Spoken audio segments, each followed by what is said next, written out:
federal judge in Seattle just signed a temporary restraining order blocking Trump's executive order on birthright citizenship that he signed on day one in the Oval. The federal judge in Washington state calling it a blatantly unconstitutional order. Lawyers representing the 4 Democratic-led states leading the lawsuit saying they're thrilled about this block.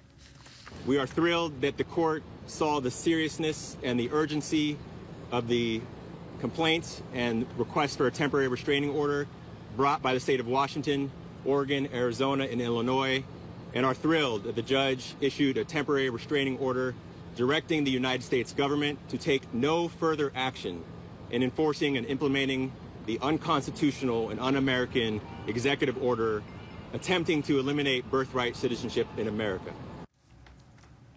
Joining me now, White House correspondent Mary Alice Parks and our Matt Rivers, who's along the border there in San Diego. Well, the blocking has begun. Mary Alice, let's talk about the reasoning the judge gave for blocking Trump's order. Yeah, it took him only 25 minutes as the judge was appointed by Ronald Reagan, and he basically laughed the Trump team out of the courtroom. He said, "I have difficulty understanding how a member of the bar can state unequivocally this is a constitutional order. It boggles my mind." Of course, the legal experts I talked to leading up to this hearing agreed. They thought this would be shut down, stopped immediately. Look, there's long-standing legal precedent around the 14th Amendment, and especially the way that Trump wrote this EO. Legal experts told me that the fact that they included people, mothers who are here legally but temporarily, and their children, even that makes it harder for Trump to in any way sort of argue the legality of this executive order.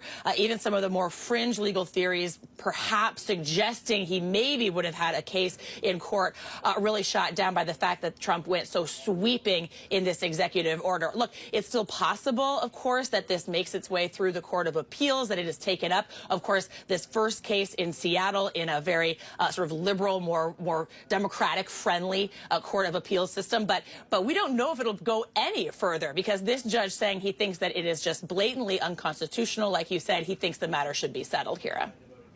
Well, Mary Alice, Trump and his team knew this executive order would likely issue legal battles. So why did he sign it anyway? He promised to. And I talked to one legal expert that said maybe this was just red meat to the base. Maybe it was just trying to make good on a campaign promise. It now kind of punts the issue.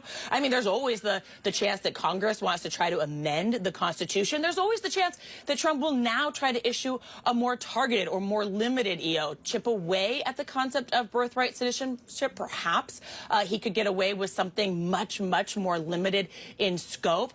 But you're right. I think that a lot of legal experts and probably the Trump team as well knew that something so sweeping was going to be struck down, but he was trying to make good on a campaign promise. And it's interesting, of course, in this bigger conversation about immigration.